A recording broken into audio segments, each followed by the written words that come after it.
আজ আমরা আলোচনা করব অষ্টম শ্রেণীর দ্বিতীয় অধ্যায় আঞ্চলিক শক্তির উত্থান। আজকের আলোচনা আঞ্চলিক শক্তির উত্থান। আমরা যে মেন জিনিসগুলো যেগুলো আছে, গুরুত্বপূর্ণ জিনিসগুলো, সেগুলোর ওপর দিয়ে একটু আলোচনা করে যাব। পুরোটা যদি বলতে যাই তাহলে অনেক বড় ভিডিও হয়ে যাবে। তাহলে গুরুত্বপূর্ণ জিনিসগুলো আমি আলোচনা করব এবং কোন বইয়ে, টেক্সট বইয়ে তোমাদের কোন পাতায় কোনগুলো আছে সেগুলো আমি আজকে কি বলে দেবো। তাহলে প্রথমেই আমি দেখতে পাচ্ছি আঞ্চলিক শক্তির উত্থান। আঞ্চলিক, সেই সময় আঞ্চলিক শক্তি বলতে তিনজনের কথা আমরা জানতে পারি। একটা হলো বাংলা, একটা হায়দ্রাবাদ এবং আর একটা অযোধ্যা। ঠিক আছে, এরপরে এই যে তিনটে আঞ্চলিক শক্তি, তারপরে কিভাবে ব্রিটিশদের হাতে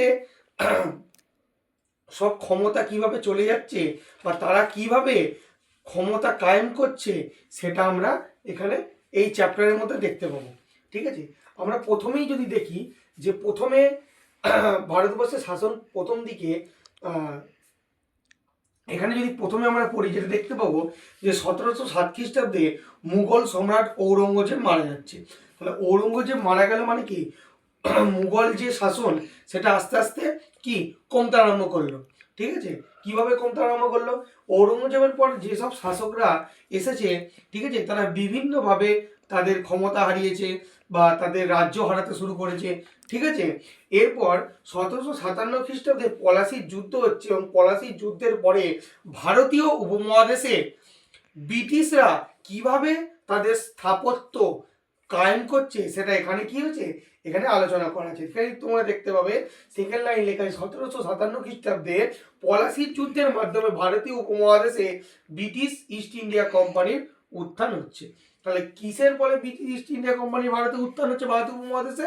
পলাশির যুদ্ধের পর, 1757 খ্রিস্টাব্দে পলাশির যুদ্ধের পর। এবং তোমাদের এই পাতাটা মোটামুটি তোমাদের রিডিং করতে হবে এবং তোমাদের তারপরে আসবে যেটা তোমাদের 14 পাতায় তোমরা বাংলাটা প্রথমে দেখতে পাবে, যে আঞ্চলিক শক্তি উত্থানে যে প্রথম যে আমি বলেছি বাংলা, সেই বাংলাটা তোমরা এখানে পাবে। ঠিক আছে, সেই সময় বাংলার দেওয়ান ছিল কে? মুর্শিদ কুলি খান। ঠিক আছে, সম্রাট বাহাদুর শাহ আমলে মুর্শিদ কুলি খাঁ আবার ওই পদে বহাল ছিলেন, দেওয়ান পদে। মুর্শিদ কুলির নিয়োগ পাকাপাকি করে দেন সম্রাট ফারুকসিয়ার। 1717 খ্রিস্টাব্দে মুর্শিদ কুলিকে বাংলার নাজিম পদ দেওয়া হয়। ফলে দেওয়ান এবং নাজিবের যৌথ দায়িত্ব পাওয়ার জন্য সুবা বাংলায় মুর্শিদ কুলির ক্ষমতা চূড়ান্ত হয়ে ওঠে। আঞ্চলিক শক্তি হিসাবে বাংলার উত্থান ঘটে মুর্শিদ কুলি খানের নেতৃত্বে। তাহলে বাংলার আঞ্চলিক শক্তি হিসাবে বাংলার যে ক্ষমতা বা বাংলার উত্থান শুরু হচ্ছে কার হাত ধরে? মুর্শিদ কুলি খানের হাত ধরে কিন্তু। ঠিক আছে, এবার এখানে মুর্শিদ কুলি খানকে ঔরঙ্গজেবের চিঠি, এটা তোমাদের টুকরো কথায় লেখা আছে, এটা তোমরা পড়তে পারো। এরপরে আমি প্রথম পয়েন্ট লিখেছি, দেখো, জগৎ শেঠ। জগৎ শেঠ কিন্তু খুব গুরুত্বপূর্ণ একটা কোয়েশ্চেন। এটা তোমাদের 2 নম্বরেও আসতে পারে, তোমাদের 3 নম্বরেও আসতে পারে, তোমাদের 4 নম্বরেও আসতে পারে এবং তোমাদের টিকা হিসাবে তোমাদের কি করতে হবে? টিকা হিসাবে তোমাদের করতে হবে, মানে 2, 3, 4 এবং টিকা হিসাবে তোমাদের কি জগৎ সেটকে করে রাখতে হবে। কারণ প্রত্যেকটা স্কুলেই তোমাদের 1, 2, 3, 4-এর মধ্যে জগৎ সেট কিন্তু আসবেই। প্রত্যেকটা স্কুলের জন্য জগৎ সেট কি? জগৎ সেট কিন্তু কোনো একজন ব্যক্তির নাম নয়, এটা মনে রাখবে। জগৎ সেট কোনো একজন ব্যক্তির নাম নয়, এটা হলো একটা উপাধি। এটা হলো একটা কি উপাধি। সেই সময় মুর্শিদাবাদে ব্যবসায়ীদের ক্ষমতা ছিল প্রচুর। ঠিক আছে, তাহলে জগৎ শেঠ যে আমি বলছি একটা উপাধি, তাহলে জগৎ শেঠের যে পরিবার তারা কিন্তু ব্যবসায়ের দিক থেকে মুর্শিদাবাদে সেই সময়কার কিন্তু শ্রেষ্ঠত্ব মানে ওপরে ছিল। ঠিক আছে, ধন সম্পদ বিভিন্ন সম্পত্তিতে জগৎ শেঠদের কিন্তু কেউ হারাতে পারবে না, এত পরিমাণে সম্পত্তি ছিল। এটা তোমাদের 16 পাতায় জগৎ শেঠটা আছে, তোমরা পড়তে পারো, পড়তে হবে তোমাদের। জগৎ শেঠ কিন্তু কোনো একজনের নাম নয়, নির্দিষ্ট একটা বণিক পরিবারের উপাধি। এই উপাধিটা কে পেয়েছিলেন? এই উপাধিটা ফতেহ চাঁদ পেয়েছিলেন। কে পেয়েছিলেন? ফতেহ চাঁদ পেয়েছিলেন মুঘল সম্রাটের থেকে। তিনি মুঘল সম্রাটের থেকে ফতেহ চাঁদ এই জগৎ শেঠ উপাধিটা কি করেছিলেন? জগৎ শেঠ উপাধিটা পেয়েছিলেন। ঠিক আছে। এবার জগৎ শেঠদের মধ্যে তুমি বলতে পারো, এবার এদের আবার মুর্শিদাবাদে আরেক নামে ডাকা হতো, বণিক রাজা বলে ডাকা হতো। বণিক রাজাদের মধ্যে উমিচাঁদ ছিল, খোদা ওয়াজিদ ছিল, জগৎ শেঠ ছিল, এরা সব কি, এরা বণিক রাজা নামে পরিচিত ছিল। এরা সেই সময় প্রচুর ধন সম্পদের অধিকারী ছিলেন, মানে ব্যবসা বাণিজ্য করে প্রচুর পরিমাণে টাকা তারা কি করেছিলেন, টাকা তারা করেছিলেন বা সম্পত্তি তারা করেছিলেন। তাহলে এই জগৎ সেটটা তোমাদের 2, 3, 4 কিন্তু পড়তে হবে। তোমাদের 2, 3, 4-এর মধ্যে কি কিভাবে কেমন ভাবে লিখতে হয় আমি সেটা ভিডিও করে তোমাদের পরের ক্লাসে আমি দিয়ে দেবো। এবার আমি তারপর যেটা আমি পয়েন্ট 2 নাম্বার পয়েন্ট লিখেছি সেটা হলো বর্গীহানা। কি লিখেছি, বর্গীহানা। ঠিক আছে, বর্গীহানাটা আমাদের পড়তে হবে। এটা তোমাদের 17 পাতায় আছে, বর্গীহানাটা তোমাদের 17 পাতায় টুকরো কথায় আছে, তোমরা পড়তে পারো। এখানে বর্গীহানা বলতে এক কথায় বর্গী বলতে মারাঠাদের বলা হয়। এটা হলো একটা প্রবাদ। ঠিক আছে, যেমন এখানে বলছে দেখো, ছেলে ঘুমোলো পাড়া জুড়োলো বর্গী এলো দেশে। আমরা এটা প্রায় ছোটবেলায় মানে প্রায় মুখে মুখে আমরা শুনেছি। তাহলে ছড়াটি প্রায় সবারই জানা। বাংলায় মারাঠা বা বর্গী আক্রমণ ছিল নবাব আলীবর্দীর সময় গুরুত্বপূর্ণ ঘটনা। তাহলে বর্গী বলতে কাদের বোঝাচ্ছে, বর্গী বলতে মারাঠাদের কিন্তু বোঝানো হচ্ছে। 1742 থেকে 1751 খ্রিস্টাব্দের মধ্যে মারাঠারা বাংলা উড়িষ্যার বিভিন্ন অঞ্চলে লুটপাট চালাতো বা আক্রমণ চালাতো। ঠিক আছে, এখানে লুটপাট বা আক্রমণ চালিয়েছিল। সেই আক্রমণের স্থিতি নানা ছড়া প্রবাদে বর্গীহানা বলে পরিচিত। তাহলে মারাঠারা সেই সময় বাংলা এবং উড়িষ্যার মধ্যে প্রায়ই লুটপাট বা আক্রমণ চালাতো, তাই প্রবাদে তাদের বর্গীহানা, সেই মারাঠাদের বর্গীহানা বলা হয়। বুঝতে পেরেছো? তাহলে বর্গীহানাটা তোমাদের 2-এ করতে হবে, 2 বা 3-এও তোমরা করতে পারো, কোনো অসুবিধা নেই। কিন্তু 2-এ মোটামুটি তোমাদের বর্গীহানা 2-এই পড়ে। এবার আমরা আসছি হায়দ্রাবাদ রাজ্য কে কবে প্রতিষ্ঠা করে। 3 নাম্বার পয়েন্ট লিখেছি। এটা কিন্তু খুব গুরুত্বপূর্ণ কোয়েশ্চেন।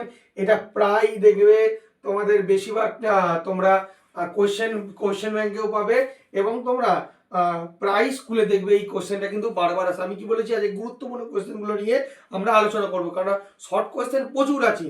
ঠিক আছে, শর্ট কোশ্চেন তো সব যদি আমি বলতে যাই তাহলে সেখানে 1 ঘন্টার উপরে ভিডিওটা হয়ে যাবে। তাহলে গুরুত্বপূর্ণ কোশ্চেনগুলো আমি ছুঁয়ে টাচ করে যাব। তাহলে হায়দ্রাবাদ রাজ্য কে কবে প্রতিষ্ঠা করেন। হায়দ্রাবাদ রাজ্য প্রতিষ্ঠা করেছিলেন, মনে রাখবে যে মুঘল দরবারে একজন শক্তিশালী অভিজাত ছিলেন মীর কামার উদ্দিন খান সিদ্দিকী। সম্রাট ঔরঙ্গজেব তাকে চীন কুলিজ খান উপাধি দেন। তাহলে চীন কুলিজ খান উপাধি কার, এটা কিন্তু গুরুত্বপূর্ণ কোশ্চেন, মীর কামার উদ্দিন খান সিদ্দিকীর। পরে তিনি সম্রাট ফারুক সিয়ারের থেকে নিজাম উল মুলক এবং সম্রাট মোহাম্মদ শাহের থেকে আসফ জাহ উপাধি নিয়ে 1724 খ্রিস্টাব্দে হায়দ্রাবাদ রাজ্য প্রতিষ্ঠা করেন। তাহলে হায়দ্রাবাদ রাজ্য 1774 খ্রিস্টাব্দে কে প্রতিষ্ঠা করেছিলেন, প্রতিষ্ঠা করেছিলেন মীর কামার উদ্দিন খান সিদ্দিকী। তার ঔরঙ্গজেব তাকে উপাধি দেন চীন কুলিজ খান। পরে সম্রাট ফারুক সিয়ার থেকে তিনি নিজামুল মুলুক উপাধি পান এবং সম্রাট মোহাম্মদ শাহের থেকে আসফ জাহ উপাধি পেয়েছিলেন। তাহলে তার 3টে কিন্তু উপাধির কথা আমরা এখানে বললাম। তারপর এখানে তোমরা স্বাধীন হায়দ্রাবাদ রাজ্য আত্মপ্রকাশ কবে করে, এইটাও কিন্তু গুরুত্বপূর্ণ। এইটা হলো হায়দ্রাবাদ রাজ্য একটা হলো, এবং স্বাধীন একটা আছে। এই স্বাধীন হায়দ্রাবাদ রাজ্য কবে প্রতিষ্ঠা হয়েছিল এটাও কিন্তু তোমাদের পড়তে হবে। ঠিক আছে, এটা বললে তোমরা কি বলবে যে 1740 খ্রিস্টাব্দ থেকে নিজামের শাসনে স্বাধীন হায়দ্রাবাদ রাজ্য আত্মপ্রকাশ করে। তাহলে 1740 খ্রিস্টাব্দের পর থেকে নিজাম 1740 খ্রিস্টাব্দের পর থেকে নিজাম স্বাধীন হায়দ্রাবাদ রাজ্য প্রতিষ্ঠা করেছিলেন। এটা কিন্তু শুধু হায়দ্রাবাদ রাজ্য, আর এটা হলো স্বাধীন হায়দ্রাবাদ রাজ্য। দুটো কিন্তু আলাদা আলাদা কোয়েশ্চেন, দুটো আলাদা আলাদা ভাবে তোমাদের 1 নাম্বার করে করতে হবে। এবার তারপরে আসছি আমরা অযোধ্যাটা আমরা দিইনি, অযোধ্যাটা আমি এখানে পড়ে লিখিনি, কিন্তু অযোধ্যাটা তোমাদের পড়ে রাখতে হবে। এখানে অনেক শর্ট কোয়েশ্চেন আছে। আঞ্চলিক শক্তি হিসাবে কিন্তু আমরা প্রথমে বাংলা পড়লাম, তারপরে হায়দ্রাবাদটা দেখলাম, এবং শেষে কিন্তু অযোধ্যা আছে। অযোধ্যাও কিন্তু খুব গুরুত্বপূর্ণ আর কি। এরপর আমরা আসছি এখানে যেটা দেখতে পাবো, আমাদের পয়েন্টে আমি লিখেছি ফারুক সিয়ারের ফরমান। এটা কিন্তু ফারুক নয়, ফয়কা রসু খ কিন্তু নয়, ফয়কা রসু খ, মনে রাখবে ফয়কা রসু খ। তাহলে রয়কা রসিয়রের ফরমান, ফারুক সিয়ারের ফরমান। এই ফারুকের ফরমান কিন্তু তোমাদের সেম 2, 3, 4 এবং টিকা হিসাবেও কিন্তু তোমাদের করে রাখতে হবে। 2, 3, 4 এবং টিকা হিসাবে তোমাদের করে রাখতে হবে। কোনো কোনো জায়গায় দেখেছি বড় কোশ্চেন হিসাবেও সেটা আত্মপ্রকাশ করে, কিন্তু আমি বড় কোশ্চেন হিসাবে, খুব বড় কোশ্চেন হিসাবে করাই না, 2, 3, 4 মধ্যেই এটা লিখিয়ে দিই। 4 নম্বরের দিয়ে একটা বড় কোশ্চেন মোটামুটি একটা লিখিয়ে দেওয়া হয়, তাহলে সেখান থেকে তুমি 2, 3 সেখান থেকেও পেয়ে যাবে, বা শর্ট কোশ্চেন 1 নম্বরে যদি পড়ে সেখান থেকেও তুমি লিখতে পারবে। তুমি যদি বড় কোশ্চেন করে রাখো তাহলে তুমি সেখান থেকে শর্ট কোশ্চেন কিন্তু পেয়ে যাবে। তুমি ডিটেলসে যদি জিনিসটা পড়ো তাহলে সেটা কিন্তু তুমি শর্ট কিন্তু করতে পারবে। যদি শর্ট পড়ো তাহলে কিন্তু বড় কোশ্চেন তুমি করতে পারবে না, কিন্তু যদি বড় কোশ্চেন তুমি করে রাখো তাহলে তোমাকে কিন্তু শর্ট কোশ্চেন করতে তোমার কোনো অসুবিধা হবে না। তাহলে ফারুকশিয়রের ফরমান বলতে এটা তুমি কোথায় পাবে? 19 পাতার মধ্যে পাবে। ফারুকশিয়রের ফরমান কি? 1717 খ্রিস্টাব্দে দিল্লির মুঘল সম্রাট ফারুকশিয়র একটি আদেশ বা ফরমান জারি করেন। সেই ফরমান মোতাবেক ব্রিটিশ কোম্পানিকে বাংলাদেশে কতগুলি বিশেষ বাণিজ্যিক অধিকার দেওয়া হয়। যেমন ব্রিটিশ কোম্পানি বছরে 3000 টাকার বিনিময়ে 3000 টাকার বিনিময়ে বাংলায় বাণিজ্য করতে পারবে, কিন্তু তার জন্য কোনো কোম্পানিকে কোনো শুল্ক দিতে হবে না। ব্রিটিশ কোম্পানি কলকাতার কাছাকাছি অঞ্চলে 38টি গ্রামে জমিদারি কিনতে পারবে। কোম্পানির পণ্য কেউ চুরি করলে তাকে বাংলার নবাব ফাঁসি দেবেন এবং কোম্পানিকে ক্ষতিপূরণ দেবেন। কোম্পানির জাহাজের সঙ্গে অনুমতিপত্র থাকলে সেই বাণিজ্য অবাধে বাণিজ্য করতে পারবে, এবং তাছাড়া বাংলার নবাবের মুর্শিদাবাদে ট্যাক্সাল প্রয়োজন মতো কোম্পানি ব্যবহার করতে পারবে। এটা ফারুকশিয়রের ফরমান। এই যে এইগুলো বললাম এগুলো কিন্তু পয়েন্ট। যদি বলে ফারুকশিয়রের ফরমানের শর্তগুলি আলোচনা করো তাহলে এইগুলো কিন্তু তোমাদের সবকটা শর্ত এখান থেকে আছে, যে 3000 টাকার বিনিময়ে বাণিজ্য করতে পারবে, কোম্পানিকে কোনো শুল্ক দিতে হবে না, আর 38টি কলকাতা কাছাকাছি 38টি গ্রামের জমিদারি কিনতে পারবে। এই যে জিনিসগুলো এগুলো কিন্তু ফারুকশিয়রের ফরমানের কিন্তু সত্য। এটা কিন্তু বড় কোশ্চেন হিসাবে তোমাদের পড়ে। ঠিক আছে, এরপর তোমাদের এখানে রিডিং করতে হবে। এবার আমি যেটা 5 নম্বর পয়েন্ট লিখেছি সেটা দেখো, তোমাদের অন্ধকূপ হত্যা। এটা কিন্তু খুব গুরুত্বপূর্ণ একটা কোয়েশ্চেন। তোমাদের এখানে আরেকটু বলে দিই।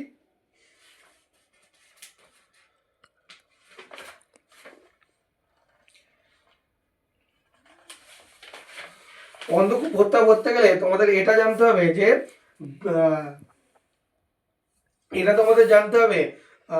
যে ব্রিটিশদের সঙ্গে সিরাজের যুদ্ধের কথা কিন্তু তোমাদের জানতে হবে। তাহলে 1756 খ্রিস্টাব্দে কলকাতা 20 জুন নবাব বাহিনী ব্রিটিশদের হারিয়ে কলকাতা দখল করে নেয়। নবাব বলতে সিরাজের কথা বলা হয়েছে। নবাব সিরাজ কি করেছিলেন? ব্রিটিশের সঙ্গে যুদ্ধ করেন এবং ব্রিটিশদের তিনি হারিয়ে দিয়ে কলকাতা দখল করেন। কবে? 1756 খ্রিস্টাব্দে 20 জুন। ঠিক আছে, এই যে 20 জুন কলকাতা দখল করলো, কলকাতা দখল করার পর নবাব কলকাতার নাম কি রেখে দেন? কলকাতার নাম রাখেন আলীনগর। এটা মনে রাখবে, এটা খুব গুরুত্বপূর্ণ। কি? আলীনগর। এটা কিন্তু 22 পাতায় আছে। এবার এইখান থেকে পর থেকে আমি অন্ধকূপ হত্যা করব। কোম্পানির কর্তা ব্যক্তি হলওয়েল প্রচার করেন যে কলকাতা দখল করার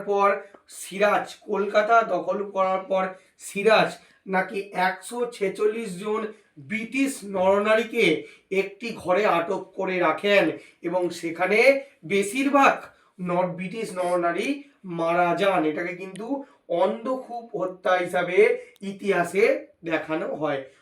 হলওয়েলের মতে যেই ঘরে 146 জন নরনারীকে রাখা হয় সেটা ছিল 18 ফিট দীর্ঘ, মানে 18 ফিট ছিল লম্বায় এবং 18 ফিট ছিল চওড়ায়।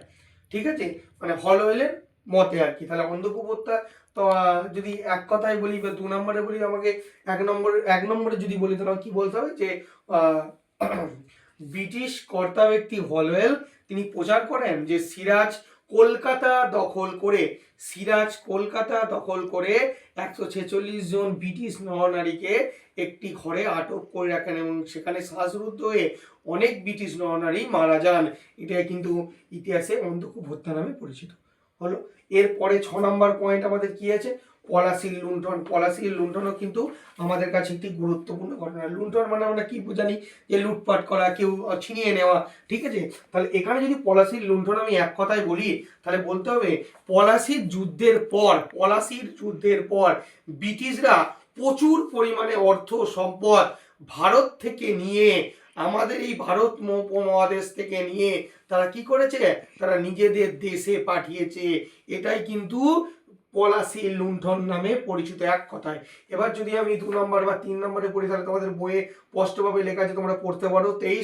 23 পাতায় তোমরা দেখতে পাবে যে 23 পাতায় তোমরা এখানে এই নিচের দিকটা তোমরা পুরোটাই দেখতে পাবে। কি দেখতে পাবে আমি একটু পড়ে দিই। বস্তুত নবাব সিরাজ মির্জাফরকে সহায়তা করার বিনিময়ে ব্রিটিশ কোম্পানি অবাধে সম্পদ হস্তগত করতে থাকে। পলাশীর যুদ্ধের পর সিরাজের কলকাতা আক্রমণের অজুহাতে 1,77,00,000 টাকা ক্ষতিপূরণ নেয় কোম্পানি। তার উপরে ক্লাইভ সহ কোম্পানির উঁচু পদাধিকারীরা মির্জাপুরের থেকে প্রচুর সম্পদ ব্যক্তিগতভাবে পেয়েছিলেন। সব মিলিয়ে পলাশীর যুদ্ধের পরে প্রায় 3 কোটি টাকার সম্পদ মির্জাপুরের থেকে আদায় করে ব্রিটিশ কোম্পানি। কোম্পানির তরফে এই অর্থ আত্মসাৎকে কি বলা হয়, ইতিহাসে পলাশীর লুণ্ঠন বলা হয়। হলো। এবার 7 নম্বর দেখো, বক্সারের যুদ্ধ ও দেওয়ানি লাভ। এটা তোমরা 24-25 পাতায় দেখতে পাবে।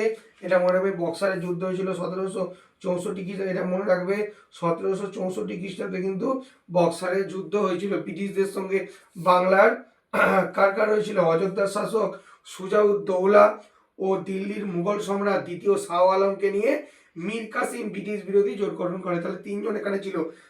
কারা ছিল, হায়দ্রাবাদের শাসক, অযোধ্যার শাসক, ভুল বলেছি, অযোধ্যার শাসক সুজাউদ্দৌলা ও দিল্লির মুঘল সম্রাট দ্বিতীয় শাহ আলমকে নিয়ে মীর কাসিম ব্রিটিশ জোট গঠন করেন, ব্রিটিশ বিরোধী জোট গঠন করে। 1764 খ্রিস্টাব্দে ব্রিটিশদের সঙ্গে তাদের যৌথ বাহিনীর কি হয়, যুদ্ধ হয়। এটাকে কিন্তু বক্সারের যুদ্ধ বলা হয়। এই যুদ্ধে কিন্তু, বক্সার যুদ্ধে কিন্তু ব্রিটিশরা কি হয়েছিল, ব্রিটিশরা কিন্তু জিতে গিয়েছিল। মুঘল সম্রাট কোম্পানির সঙ্গে আপোষ রক্ষা করেন। সুজাউদ্দৌলা ও মীর কাসিম কি পালিয়ে যান। এরপরেই তোমরা পেয়ে যাবে এখানে দেওয়ানি লাভটাও কিন্তু তোমরা দেখতে পাবে। এরপরে আমরা গুরুত্বপূর্ণ কি আসছি, দ্বৈত শাসন ব্যবস্থা। দ্বৈত শাসন, দ্বৈত মানে কি, দ্বৈত শাসন ব্যবস্থা মানে দুজনের শাসন ব্যবস্থা। এটা মনে রাখবে যে এই দ্বৈত শাসন ব্যবস্থা যদি আমরা পড়ি, তাহলে প্রথমেই আমাদের কি মনে করতে হবে, যে দুটো শাসন ব্যবস্থা। ঠিক আছে, মানে ডুয়েল সিস্টেম। আর কি ডুয়েল সিস্টেম মানে কি, মানে তোমরা বলতে পারো যে এই যে এত যুদ্ধ হচ্ছে, এত কিছু হচ্ছে, ব্রিটিশদের সঙ্গে বিভিন্ন নবাবের হচ্ছে, বিভিন্ন রাজার হচ্ছে, তারা ব্রিটিশদের সঙ্গে যুদ্ধ বিদ্রোহ করছে। তাহলে যুদ্ধ বিদ্রোহ করার পরে লাভ, ব্রিটিশরা বেশিরভাগটা কি হচ্ছে, ব্রিটিশরা বা ব্রিটিশ কোম্পানি জিতছে।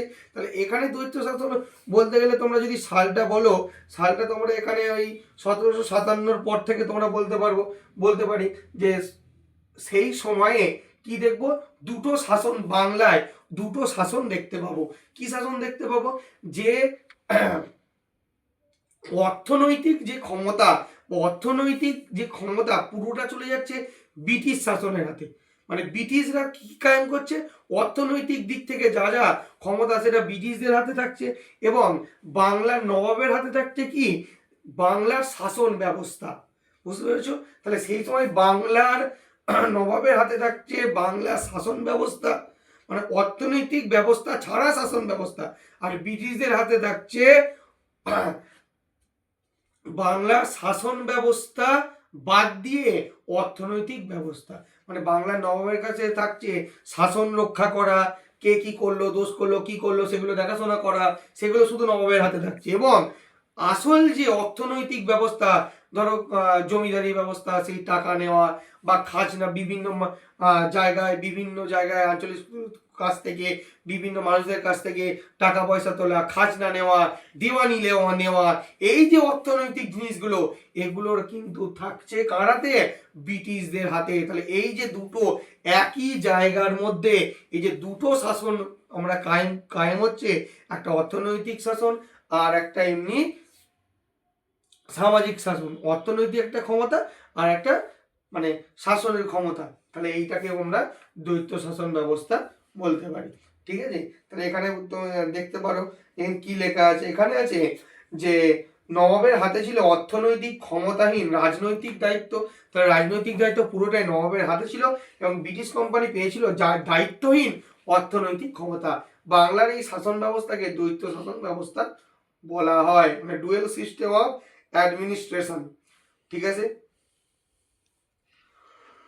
এবার এখানে একটা জিনিস লেখা আছে যে 1757 খ্রিস্টাব্দ থেকে 1765 খ্রিস্টাব্দের মধ্যে ব্রিটিশ ইস্ট ইন্ডিয়া কোম্পানি বাংলার প্রধান শক্তি হিসাবে প্রতিষ্ঠিত হয়। তাহলে 1757 খ্রিস্টাব্দের যে পলাশির যুদ্ধ হচ্ছে, পলাশির যুদ্ধের পর আসল ক্ষমতা ব্রিটিশরা কি হচ্ছে কায়েম করছে, এবং 1765 খ্রিস্টাব্দের মধ্যে যদি আমি বলি যে কে সব বাংলার ক্ষমতা কার হাতে ছিল বা কে বাংলাকে চালিয়েছে, তখন আমরা কিন্তু একটাই উত্তর, সেটা হলো ব্রিটিশ ইস্ট ইন্ডিয়া কোম্পানি। এরপর আসছে 76-এর মন্বন্তর। 76-এর মন্বন্তর কি ভালো করে বুঝবে। 76-এর মন্বন্তর, বাংলার সাল হলো 1176, বাংলার সাল হলো 1176 বঙ্গাব্দ, ইংরেজি সাল হলো 1770, ইংরেজি সাল হলো কি 1770। এবার 76-এর মন্বন্তর হলো একটি দুর্ভিক্ষ। 1770 খ্রিস্টাব্দে বা বাংলার 1176 বঙ্গাব্দে দুর্ভিক্ষ। কেন দুর্ভিক্ষ হচ্ছে?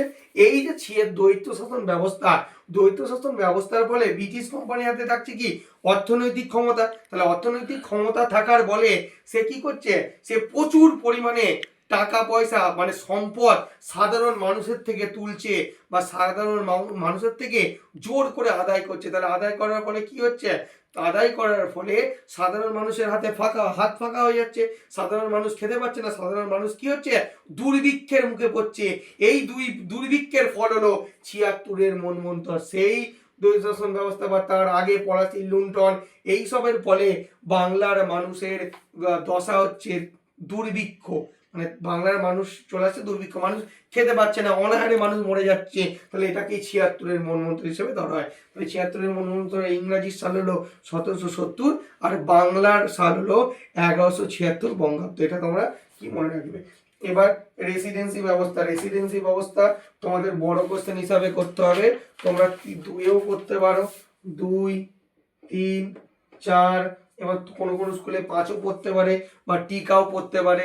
ঠিক আছে, বড় কোশ্চেন হিসাবে 8 নাম্বার পড়তে পারে। 8 নাম্বার আসবে না, তোমাদের যদি ভেঙে হয় পাট করে কোয়েশ্চেন তোমাদের আসবে। ঠিক আছে, তাহলে রেসিডেন্সি ব্যবস্থা কিন্তু তোমাদের গুরুত্বপূর্ণ করতে হবে। রেসিডেন্সি ব্যবস্থা তোমাদের ভালো করে আমি শুধু রেসিডেন্সি ব্যবস্থাটা তোমাদের আমি একদিন আলোচনা করব।